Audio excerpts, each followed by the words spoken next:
اور نبی رحمت علیہ السلام کی پہلی بات نہیں بیویوں کی آنکھوں میں آنسو پیدا کر دیے۔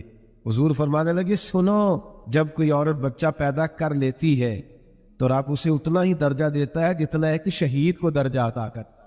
اور فرمایا جب وہ عورت اس کا بچہ آ جاتا ہے، اب وہ رات کو روتا ہے، وہ اٹھتا ہے، پخانا اور پیشاب کرتا ہے، اپنے وجود کو آلودہ کر لیتا ہے، تو نبی پاک صلی اللہ علیہ وسلم فرمانے لگے وہ عورت یہ فکر نہ کرے کہ وہ دیکھو مرد تو آرام سے سویا ہوا ہے اور میں اٹھ کے بچے کو صاف کر رہی ہوں، پخانا پیشاب ہو رہی ہوں۔ میرے محبوب نے ہر مکتبہ فکر کو، حضور نے زندگی اس کے ہر شعبے سے تعلق رکھنے والے آدمی کو عزت دی۔ فرمایا بیبیو، جب تم رات کو اٹھ کے اپنے بچے کی خدمت کرتی ہو، دودھ ڈال کے دیتی ہو، پخانا اور پیشاب صاف کرتی ہو، تو فرمایا رب تمہیں اتنا ہی اجر دیتا ہے جتنا ساری رات مصلی پہ کھڑے رہنے والے عبادت گزار کو اجر عطا فرماتا ہے۔ اتنا اللہ تمہیں اجر دیتا ہے۔ ہر شخص کے حصے میں، ہر شخص کے حصے میں میرے نبی پاک نے عزت لی، ہر شخص کے حصے میں۔ رسول پاک نے وقار، رشتوں کو حضور نے اتنا مضبوط کر دیا، اتنا مضبوط کر دیا کہ رشتے رشتے نہیں درد بن گئے۔ ماں کا نام آتا ہے تو آنکھوں میں آنسو آ جاتے ہیں، ماں کا نام آتا ہے تو دل تڑپتا ہے۔ یار یہ انقلاب ہے جو میلاد والے رسول نے برپا کیا، ورنہ حضرت طارق ابن عبداللہ کہتے ہیں میں حضور کے اعلان نبوت سے پہلے بھی مکے آیا تھا۔ آپ فرماتے میں نے ایک بوڑھی عورت کو، ایک نوجوان کو گلے میں رسی ڈال کے گھسیٹ کے لے جاتے دیکھا، تو میں نے اس سے کہا کہ یہ کیا کر رہے ہو، کون ہے یہ بی بی، کیا مسئلہ ہے؟ تو وہ کہنے لگا جی میری اماں ہے، بوڑھی ہو گئی ہے، کسی کام کی نہیں رہی تو بیچنے جا رہا ہوں، چلو کسی کے برتن جب مانجے گی تو میرے تو پاس کچھ نفع آئے گا نا، بیچ دے۔ یہ داستانیں نہیں، ابھی بھی جن لوگوں کی طبیعت سخت ہوتی ہے وہ قتل نہیں کرتے تھے ماں باپ، واقعہ سنیے نا آپ نے کہ ابا میرے نام زمین نہیں کرنا تو مار دیا۔ جب کلیجے سخت ہوتے ہیں تو کام ہو جاتا ہے۔ ایک طرف وہ منظر تھا اور ایک طرف یہ منظر ہے کہ حضرت حلیمہ سعدیہ رضی اللہ تعالیٰ عنہ، ان کا نام نہیں ہے حضرت حلیمہ کا مسلم شریف میں، وہ امام زرقانی نے لکھا ہے، ورنہ مسلم میں یہ روایت اپنے اصل انداز میں موجود ہے۔ حضرت ابو ہریرہ رضی اللہ تعالیٰ عنہ فرماتے ہیں کہ جناب حلیمہ بوڑھی عورت، سادی عورت، اگر آپ کبھی معاشرتی لحاظ سے حضرت حلیمہ کا انداز دیکھیں گے نا، جو ہمارا معاشرتی ماحول ہے نا، معاشرتی ماحول، تو حضرت حلیمہ سعدیہ رضی اللہ تعالیٰ عنہ کی حیثیت آج کے معاشرے میں اگر دیکھی جائے تو ایک آیا، بچوں کو پالنے والی آیا نہیں ہوتی، وہ آیا تھی۔ اسکول میں ایک آیا ہوتی ہے، جب بچہ چھوٹے ہمارے پرائیویٹ سکولز میں بچے جاتے ہیں تو عورت سنبھالتی ہے، دودھ ڈال دیتی ہے، کئی دفعہ فیڈر بھی پلا دیتی ہے، بچہ اگر پخانا پیشاب کرتا ہے تو خدمت کرتی۔ یہ عورتیں اس زمانے میں چھوٹے بچے لے جاتی، پالا کرتی۔ تو بتانا دائی کی، آیا کی، میں مثال دے رہا ہوں، اور نرس کی کیا حیثیت ہے معاشرے میں۔ اور حضرت حلیمہ سعدیہ جب نبی پاک کو واپس لے کے آئی تھی تو چلو کچھ نہیں، لیکن نہ کچھ معاوضہ بھی انہیں حضرت عبد المطلب نے عطا کیا تھا، جناب آمنہ نے انہیں کچھ، ایک معنی یہ بھی ہو سکتا تھا کہ پیسے دے کے یہ کام کرایا، معنی ہو سکتا تھا۔ آج جو گھر میں اماں برتن دھوتی ہے اس کی کیا حیثیت ہوتی، وہ تو بیچاری جن برتنوں کو دھو کے ہمیں دیتی ہے، بعد میں انہی برتنوں میں ہم انہیں کھانا کھانے کی اجازت نہیں دے، لیکن میرے رسول پاک نے رشتوں کو عزت دے دی، اس طرح کی عزت دی، اس طرح کی عزت دی کہ جناب حلیمہ مسجد نبی کا دروازہ گزری ہی تھی کہ حضرت ابو ہریرہ فرماتے ہیں نبی پاک منبر پر اٹھ کے کھڑے ہو، رسول پاک کھڑے ہوئے، نبی پاک۔ میں کبھی کبھی یہ روایت دیکھتا ہوں تو میرا دل کرتا ہے میں اپنے آپ سے پوچھوں، میرا دل کرتا ہے میں اپنے یاروں دوستوں خطباء سے، واعظین سے، پیروں سے، مشائخ سے پوچھوں کہ تو بھی بتا، جب تو شاگردوں کو پڑھا رہا ہوتا ہے اور تیرے ابا جی آتے ہیں تو کبھی اٹھ کے کھڑا ہوا ہے اپنے جیسے لوگوں سے، اچھے علماء کی بات نہیں کرتا، کبھی سوال کرو؟ یہ بڑا مشکل کام ہوتا ہے، بڑا مشکل۔ یہ عالم دین تقریر کر رہا، والد آ جائے، بندہ اٹھ کے کھڑا ہو، لیکن رسول پاک نے عزتیں دی، وقار دیا۔ جناب حلیمہ داخل ہوئی تو حضور منبر پہ کھڑے ہوئے اور اتنی تیزی سے حضور آگے بڑھے، اپنی چادر اتارا اور پھر میرے رسول نے زمین پہ بچھایا، اور پھر حضرت حلیمہ سعدیہ بیٹھ گئی۔ اور جناب ابو ہریرہ فرماتے جتنی دیر نبی پاک ان کے سامنے بیٹھے رہے اتحیات کی حالت میں بیٹھے، حضور نے رشتوں کو وہ وقار دیا، وہ حسن دیا کہ رشتے درد بن گئے ہیں۔ اب ماں کا نام دل میں بعد میں آتا ہے، زبان میں بعد میں آتا ہے، آنسو پہلے آتے ہیں۔ اب ماں کا رشتہ ایک وقار ہے، ایک حسن۔ الحاوی الفتاوی میں امام جلال الدین سیوطی رحمت اللہ لکھا ہے، فتح مکہ کے بعد نا کمال ہو گیا، وَرَأَيْتَ النَّاسَ يَدْخُلُونَ فِي دِينِ اللَّهِ أَفْوَاجًا۔ فوجوں کی فوجیں دین میں آ گئی۔ ایک زمانہ تنہائیوں کا ہوتا ہے، ایک عروج کا ہوتا ہے۔ عروج کے زمانے میں بڑے تعلق، بڑے رش، بڑی باتیں۔ اب حال یہ تھا فتح مکہ کے بعد کہ پہلے تو ایک آدھ آدمی کلمہ پڑھتا تھا، فوجوں کی فوجیں آتی۔ ایک دن نہ نبی پاک نماز پڑھانے آئے مسجد، میرے نبی پاک صلی اللہ علیہ وسلم جب مسجد میں آئے تو مسجد کھچا کھچ بھری ہوئی، گلیاں بھی بھری، 10,000 کے قریب لوگ مدینے میں جمع، حضور کے پیچھے نماز پڑھنے کے۔ پڑھیے صلی اللہ علیہ وسلم۔ نبی پاک صلی اللہ علیہ وسلم تشریف لائے نا، جیسے ہی مسجد میں داخل ہوئے تو 10,000 کا مجموعہ اٹھ کے کھڑا ہو گیا۔ ہمارے لیے لوگ کھڑے ہوتے ہیں تو ہماری آنکھیں پرنم نہیں ہوتی، بلکہ ہم اپنا حق سمجھتے، ہم کہتے ہیں ان کا بنتا ہے کھڑے ہونا۔ حالانکہ بھائی دنیا سب کے لیے کھڑی نہیں ہوتی، جب کوئی کھڑا ہونا تو نظر جھک جانی چاہیے، اور تیرے دل میں خیال آنا چاہیے کہ یا اللہ مجھ پہ رحم بھی رکھنا، اے اللہ میری پردہ پوشی کر، یا اللہ یہ تیری دی ہوئی عزت ہے، مہربانی کر، خفیہ تدبیر سے محفوظ فرما۔ کہ ہمیں احساس نہیں ہوتا الا ماشاء اللہ۔ اللہ کے محبوب داخل ہوئے تو 10,000 کا مجموعہ کھڑا ہو گیا۔ 10,000 آدمی کھڑا ہو تو ایک کیف بنتا ہے، تو میرے جیسا آدمی تو ویسکوٹ سیدھی کرنے لگ جاتا ہے نا کہ بڑی شان ہے جناب، کالر ٹھیک کر لو، دستار سیدھی کر لو، کیا بات۔ اتنے لوگ بھی کبھی کسی کے گاڑی کے پیچھے بھاگے، لیکن نبی پاک کا انداز کیا تھا؟ رسول پاک کی آنکھوں میں آنسو۔ 10,000 آدمی کھڑا ہوا، حضور رو پڑے، اور اتنا روئے کہ جناب ابو ہریرہ رضی اللہ تعالیٰ عنہ فرماتے کہ میں نے نبی پاک کے سینے سے آواز نکلتی تھی۔ جب آدمی زیادہ روتا ہے تو سینے سے آواز آتی، حضور روئے کہ سینے سے آواز آئی۔ آپ فرماتے پھر حضور نے آنسو پوچھے، پھر نماز مکمل ہوئی۔ جب لوگ چلے گئے تو حضرت ابو بکر صدیق اٹھ کے قریب گئے، کہا یا رسول اللہ صلی اللہ علیہ وسلم آج کوئی وجہ نہیں تھی رونے کی، آپ آئے ہیں اور رونا شروع کر دیا۔ میرے محبوب فرمانے لگے آج جب میں نے اپنی وہ شانیں دیکھی، وہ مقام دیکھا تو مجھے اپنی اماں کی یاد آ گئی، ماں کی یاد، رشتوں کو وہ عزت دی، وہ وقار دیا، وہ حسن دیا۔ کہاں نماز کے لیے لوگوں کا کھڑا ہونا اور کہاں اماں کی بات چھیڑ دینا۔ میرے حبیب فرمانے لگے مجھے اپنی اماں آمنہ کی بات یاد آئی۔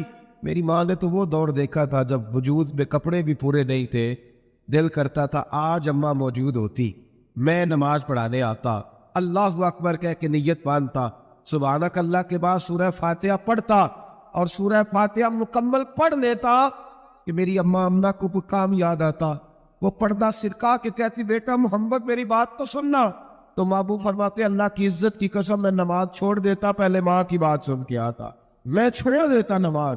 وقار دے دی، وقار، وہ حسن بخشا، وہ توانائی بخشی۔ اسلام کے آنے سے قبل خواتین کی وہ عزت اور وہ وقار قائم نہیں تھا جو اسلام نے عورتوں کو دیا ہے۔ ایک پہلو عورت کا یہ ہے کہ نبی پاک علیہ السلام نے فرمایا یہ ٹیڑھی پسلی سے نکلی ہے۔ پہلا پہلو یہ ٹیڑھی پسلی سے نکلی ہے، یہ ٹیڑھی ہے، تم اگر سیدھی کرنے کی کوشش کرو گے تو ٹوٹ تو جائے گی لیکن سیدھی نہیں ہوگی، ہے ہی ٹیڑھی۔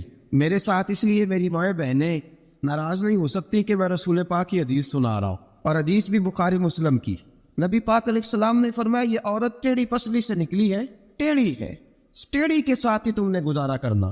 اور کنز الاموال میں حدیث کے یہ اضافی لفظ موجود ہے، رسول پاک صلی اللہ تعالیٰ علیہ وسلم نے فرمایا عورت بڑی بھی پڑھی لکھی ہو تو اس میں کچھ فطری جہالت پائی جاتی۔ نبی پاک صلی اللہ علیہ وسلم نے فرمایا عورت جب جہالت دکھائے تو مرد کو خاموش ہو جانا چاہیے، اور بڑی پڑھی لکھی بھی ہونا، پی ایچ ڈی تک اس کی ڈگری ہو تو کچھ جبلی اور فطری تقاضے۔ فرمایا جب عورت جہالت دکھائے تو مرد کو خاموش ہو جانا چاہیے۔ ایک پہلو یہ ہے، ایک پہلو یہ ہے کہ عورت ٹیڑھی ہے، سیدھا کرنے کی تم نے کوشش کی، کرو ضرور، کوشش کرو سمجھانے کی، بجھانے کی، بہلانے کی، لیکن یہ توقع نہ رکھو کہ یہ بالکل ٹھیک ہو جائے، رکھو، کیونکہ نبی پاک علیہ السلام نے فرمایا یہ فطرتاً ہی ایسی۔ ایک پہلو تو یہ ہے، اور دوسرا پہلو یہ ہے کہ تیری بیوی وہ عورت ہے جو ماں باپ کو چھوڑ آئی ہے، تیری بیوی وہ عورت ہے جو اپنے گھر بار کو چھوڑ آئی، بہن بھائیوں کو چھوڑ آئی، رشتہ داروں کو چھوڑ آئی، تیری خاطر جہاں پلی تھی، بڑی تھی، رہی تھی، جوان ہوئی تھی، جہاں اس نے ناز دیکھے تھے، محبت دیکھی تھی، خلوص اپنے، وہ سارے چھوڑ آئی ہے۔ اب وہ تیرے گھر میں آئی ہے، تیرے علاوہ اس کے لیے سارے غیر ہیں، تیرے علاوہ سارے غیر ہیں اس کے۔ ایک بات یہ بالکل بجا ہے کہ عورت ٹیڑھی ہے۔ دوسرا پہلو یہ ہے کہ تیرے لیے قربانی بڑی دی ہے اس نے، تیرے لیے اس نے بڑا کچھ چھوڑا۔ اب تو یہ اسی چکر میں نہ رہا کہ تو ٹیڑھی ہے، تو ٹیڑھی ہے، تو ٹیڑھی ہے، وہ تھی تو ٹیڑھی، لیکن وہ ٹیڑھی تیرے لیے سارا کچھ ہی قربان کر آئی ہے۔ یہ پہلو بھی پیش نظر رہے۔ میرے دوستو، جب رسول پاک صلی اللہ تعالی علیہ وسلم پہ اللہ نے قرآن نازل فرمایا تو سورہ نساء کی آیت نمبر 19 کے ایک حصے میں اللہ نے فرمایا وَعَاشِرُوهُنَّ بِالْمَعْرُوفِ، عورتوں کے ساتھ نا اچھائی والا برتاؤ کرنا، عورتوں کے ساتھ اچھائی والا برتاؤ۔ اعلیٰ حضرت رحمۃ اللہ علیہ فرماتے ہیں مردوں کو چاہیے عورتوں سے ضرور اچھا سلوک کرے، عورتوں کے ساتھ ضرور اچھا سلوک۔ حضور کیوں فرمایا؟ اس لیے کہ عورتوں کا سفارشی ہمارا رب ہے، بیویوں کا سفارشی ہمارا۔ وہ کہتا ہے وَعَاشِرُوهُنَّ بِالْمَعْرُوفِ، تم ان کے ساتھ ضرور اچھا سلوک کرو۔ فَإِن كَرِهْتُمُوهُنَّ، اگر تمہیں ان کی کوئی بات ناپسند ہو، کراہت آئے، کیونکہ اللہ نے پیدا کی ہے نا، اللہ کو پتہ ہے عورت کی کچھ باتیں مرد کو ناپسند بھی ہے۔ فَإِن كَرِهْتُمُوهُنَّ، اگر تمہیں اس کی کوئی بات ناپسند آئے، فَعَسَىٰ أَن تَكْرَهُوا شَيْئًا، ہو سکتا ہے تمہیں کوئی چیز ناپسند ہو، وَيَجْعَلَ اللَّهُ فِيهِ خَيْرًا كَثِيرًا، تمہیں تو ناپسند ہو لیکن اللہ نے اسی میں تمہارے لیے بہت زیادہ خیر رکھی ہوئی ہو سکتا ہے تمہیں ناپسند ہو تمہیں، لیکن اللہ نے اس کے اندر تمہارے لیے فِيهِ خَيْرًا كَثِيرًا، قرآن یہ بھی کہہ دیتا نا فِيهِ خَيْرًا، ہو سکتا ہے اللہ نے وہ جو بی بی تمہیں ناپسند ہے اس بی بی کے اندر تمہارے لیے خیر رکھی ہو، تو قرآن کے لفظ ہے نا، لفظ خیر بھی کافی تھا، لیکن رب کریم نے فرمایا فِيهِ خَيْرًا كَثِيرًا، ہو سکتا ہے تمہیں پسند نہ ہو اور اللہ نے تمہارے لیے اسی بی بی میں بہت زیادہ خیر رکھی ہوئی ہو، تمہیں ناپسند ہے، تم کہتے ہو خوبصورت نہیں ہے، اطاعت شعار نہیں ہے، بات نہیں مانتی، سمجھتی نہیں، سنبھلتی نہیں، میرے کہنے پہ نہیں چلتی، یہ میرے مزاج کی نہیں، ساری باتیں ٹھیک ہے، فرمایا اگر تم صبر کرو، اگر صبر۔ حضرت ابو الحسن خرقانی حضرت بایزید بسطامی رحمۃ اللہ علیہ کے سجادے تھے، سلسلہ نقشبندیہ میں بہت بڑا نام ہے جناب ابو الحسن خرقانی کا رحمۃ اللہ علیہ، بہت بڑے آدمی تھے، لوگ ملنے کے لیے آتے تھے، بی بی جو تھی وہ زبان کی بڑی تیز تھی، بڑی تیز تھی، مرد کو جلال بھی آتا ہے۔ ایک دن حضرت عمر فاروق نے اپنی بیگم سے کہا، آپ نے کوئی بات کہی تو بیوی نے آگے سے ترکی بترکی جواب دیا، دو بدو بولی، فوراً کہنے لگی کہ آپ جو کہہ رہے ہیں وہ ٹھیک نہیں، جو میں کہتی ہوں وہ ٹھیک ہے۔ حضرت عمر فاروق کو بڑا غصہ آیا، پھر مسکرا پڑے۔ آپ کی بیگم کہنے لگی حضرت یہ کیا ہوا؟ فرمانے لگے ہوا یہ کہ مجھے ایک بات یاد آ گئی ہے۔ کہنے لگی بتاؤ نہ، اتنا جلال پھر مسکراہٹ۔ آپ فرمانے لگے مجھے یاد آ گیا جہالت کا زمانہ، بیوی میرے پاس اس وقت بھی ہوتی تھی لیکن جرت تھی اس کی بول جائے، جہالت کے دور میں بھی میرے پاس بیوی تھی، جرت تھی اس کی بول جائے۔ شکر ادا کرو رسول پاک کا، درود پڑھو نبی پاک کی ذات پر، انہوں نے تمہارے حقوق بتا دیے اور ہم نے خاموش رہنا شروع کر دیا ہے۔ شکریہ ادا کرو رسول پاک کی ذات کا، درود پڑھو، ورنہ تمہاری جرت تھی تم بول سکتی، تمہاری طاقت تھی۔ حضرت ابو الحسن خرقانی کو بڑا جلال آتا لیکن چپ رہتے۔ مرید ملنے آئے، دروازے پہ دستک دی، بی بی اندر سے بولی کون ہے دروازے پہ؟ کہا جی حضرت کے مرید ہے، بڑی دور سے ملنے آئے ہیں۔ حضرت صاحب کدھر ہیں؟ انہوں نے کہا جس طرح کہ تم ویلے اس طرح کا تمہارا پیر ویلا، فارغ، نہ اسے کوئی کام نہ تمہیں کوئی کام۔ وہ کہیں نکل گیا جنگل میں، اس کا دعویٰ ہے کہ وہ اللہ کو راضی کر رہا ہے اور تمہارا خیال ہے کہ وہ تمہیں فیض دے رہا ہے۔ مجھے نہیں پتا، دوبارہ دروازے پہ دستک دی تو بڑی بری پیش آؤں گی، دوڑ جاؤ۔ اب وہ مرید بڑی دور سے شورا سن کے آئے تھے، وہ کہنے لگے حضرت جی کا باہر تو بڑا کمال ہے لیکن گھر میں کوئی عزت نہیں، باہر تو بڑی بات ہے لیکن بی بی بڑی سخت ہے، دیکھو کیسے بول رہی ہے۔ حضرت صاحب جنگل، کسی سے پوچھا حضرت کدھر ہے؟ کہا جناب وہ جنگل میں عبادت کرنے گئے۔ وہ بندہ جنگل کی طرف گیا تو رات کا وقت تھا، شام ڈھل چکی تھی، رات ہو رہی تھی۔ حضرت ابو الحسن خرقانی رحمۃ اللہ علیہ شیر پہ بیٹھے ہوئے، شیر کے اوپر سواری کر رہے اور شیر آپ کو گھر چھوڑنے آ رہا۔ وہ شخص ڈر گیا، آپ فرمانے لگے کیوں ڈرتا ہے شیر سے؟ مجھے ذرا آج ذکر میں دیر ہو گئی تھی تو یہ شیر میرے پاس کھڑا تھا، میں نے کہا یار مجھے گھر چھوڑا، اس کی مہربانی ہے۔ اور اگلا جملہ بڑا شاندار ہے، آپ فرمانے لگے جو اللہ کی اطاعت کرتا ہے ساری مخلوق اس بندے کی اطاعت کرتی ہے۔ وہ بندہ کہنے لگا حضرت صاحب فضول بات کر رہے ہیں، اگر ساری اطاعت کرتی ہے تو بیوی کیوں نہیں کرتی؟ دل میں خیال آیا نا، وسوسہ آیا کہ اگر ساری جو اللہ کی جو بندہ اطاعت کرے، اب شیر پہ بیٹھ کے نصیحت کر رہے اور دل کے اندر سوچ رہا ہے کہ عجیب عالم ہے، عجیب معاملہ ہے کہ شیر بات مانتا ہے، شیر کو رام کرنا، اور شیر وہ ایک دفعہ چڑیا گھر کا شیر کھل گیا تو اعلان ہو گیا جی سارے لوگ دوڑ جائیں، شیر کھول گیا تو دوڑ گئے تھے سارے، میں بھی تھا، دوڑ گئے۔ تھوڑی دیر کے بعد اعلان ہوا جی شیر پنجرے میں قید کر دیا گیا۔ ابھی شیر بڑی بات ہے نا، درندہ ہے، بچنا چاہیے، جان بچانا فرض ہے۔ ایک بندہ شیر پہ بیٹھا ہے اور گھر کا حال یہ ہے کہ بی بی اتنے سخت جولوں سے اس کا تعارف کراتی ہے۔ حضرت ابو الحسن خرقانی رحمۃ اللہ علیہ اس کے دل کی بات جان گئے، فرمانے لگے اللہ کے بندے میری بیوی بڑی سخت ہے، بڑی سخت ہے، تیرے دل میں یہی خیال آ رہا ہے نا کہ یہ حضرت اتنی شان ہے کہ شیر کو رام کر لیا، ایک بی بی ان سے رام نہیں ہوئی، میری بیوی بڑی تلخ ہے، بڑی سخت ہے۔ آپ نے فرمایا اللہ کے بندے کئی بار میں نے سوچا چھوڑ دوں، پھر مجھے ترس آیا کہ یہ کہیں گزارا نہیں کر سکے گی، یہ تپن ٹھیک نہیں، اس کا کہیں گزارا نہیں ہوگا، لوگ ظلم کریں گے، میری طرح کوئی بھی برداشت نہیں کرے گا۔ فرمایا میں نے اپنی بیوی کے ساتھ نرم رویہ رکھا ہے، اس نے اخلاق کرتا ہوں، اللہ اس کی برکت سے مجھ پر کروڑوں رحمتوں کا نزول فرماتا ہے۔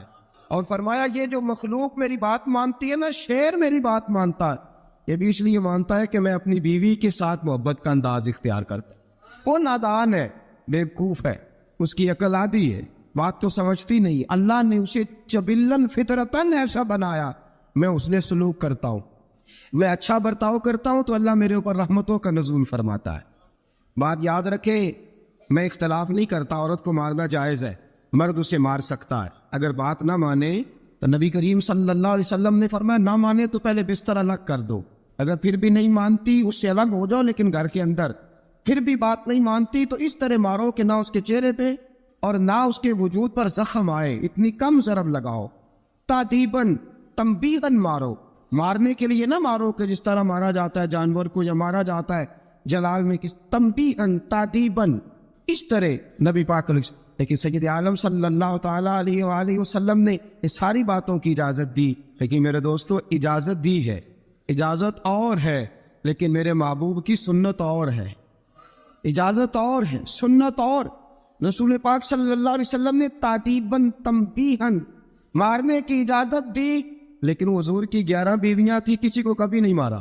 تادیباً تنبیہاً اجازت تو دے دی، لیکن سیرت کیا ہے، سنت کیا ہے؟ حضور نے کبھی مارا، اجازت دی ہے، یہ بالکل حدیث صحیح سے ثابت ہے، ہم انکار نہیں کرتے، لیکن خود نبی پاک علیہ السلام کی سنت یہ نہیں ہے۔ میرے محبوب کا عورت کا سب سے پہلا حق یہ ہے کہ اس سے درگزر کی جائے، درگزر کرو، اگر درگزر نہیں کرو گے تو ٹائم پاس نہیں ہوگا، وقت نہیں گزرے گا، کیونکہ ہر بیوی ہی ٹیڑھی ہے، ہر بیوی۔ میرے ابا جی مرحوم ایک جملہ کہا کرتے تھے، میری اماں جی اس کی تائید کیا کرتی تھی، مجھے بڑا یاد ہے، وہ ہم بھائیوں کو جب کبھی جھگڑا ہوتا تھا نا، میاں بیوی کا ہو بھی جاتا ہے جھگڑا، رسول پاک علیہ السلام کا بھی ہو جاتا تھا، تو یہ محبت کی لڑائی ہوتی ہے، تو ایک جملہ کہا کرتے تھے، فرمایا کرتے تھے تم اپنی بیویوں سے اس لیے اچھا سلوک کرو کہ تمہاری بہنوں کے ساتھ بھی اچھا کیا جائے گا۔ یہ اگر فطرتاً بیوی ٹیڑھی ہے تو بہن بھی تو ٹیڑھی ہے نا، فطرتاً عورت ہے نا وہ بھی ایک۔ اگر تم سمجھتے ہو کہ تمہاری بیوی کے ساتھ اچھا سلوک کیا جائے تو یہ اپنی تمہاری بہن کے ساتھ اچھا سلوک کیا جائے تو یہ معاملہ اپنی بیوی کے ساتھ بھی روا رکھو نا، الجزاء الاحسان الا الاحسان، اللہ احسان کا بدلہ احسان ہی عطا فرمایا کرتا ہے۔ عزیز دوستو ایک بات تو یہ، عورت سے درگزر کرو، جتنا ہو سکے درگزر کرو۔ حضور نے فرمایا جب جہالت دکھائے تو خاموشی اختیار کرو، اور دوسرا عورت کا حق یہ ہے اس سے بغض نہ رکھو کبھی بھی، حضور نے منع فرمایا، بخاری مسلم کی حدیث ہے، نبی پاک علیہ السلام نے فرمایا عورت سے بغض نہ رکھو، بہانے نہ ڈھونڈو عورت کو ستانے کے، بہانے نہ تلاش کرو، جہاں تنقید کا موقع ملا فوراً کر دی، جہاں موقع میسر آیا فوراً تنقید کر دی، اور جہاں اسے ڈانٹنے کا موقع ملا فوراً ڈانٹ دیا، یہ نہ کرو۔ رسول پاک نے فرمایا اپنی بیوی سے بغض نہ رکھو، اور اگلے جملے بڑے شاندار ہیں حدیث کے، حضور نے فرمایا اگر اس کے اندر خامیاں پائی جاتی ہیں تو خوبیاں بھی تو پائی جاتی ہوں گی نا، اگر کوئی خامی ہے اس کی وجہ سے تو بھی اچھی نہیں لگتی تو ذرا باقی کی اس کی زندگی اور باقی اس کا طرز حیات دیکھو نا، تمہیں خوبیاں بھی میسر آ جائیں گی۔ سنو میرے دوستو، یہ ہے فرمان مصطفیٰ، اب ذرا سیرت مصطفیٰ دیکھو، یہ فرمان حضور کا، فرمایا بغض نہ رکھو، عورت کی خوبیاں دیکھو۔ ہمارا پتہ کیا حال ہے، اللہ کھانا دیر سے کیوں پکا ہے، دیر سے کیوں پکا ہے کھانا؟ اچھا جناب جب آپ رات کو باہر سے کھا کے آ جاتے ہیں دوستوں کے ساتھ 2000 کی کڑھائی، اس وقت گھر کے احتجاج کیوں نہیں کرتے؟ اس وقت احتجاج کیوں نہیں ہوتا؟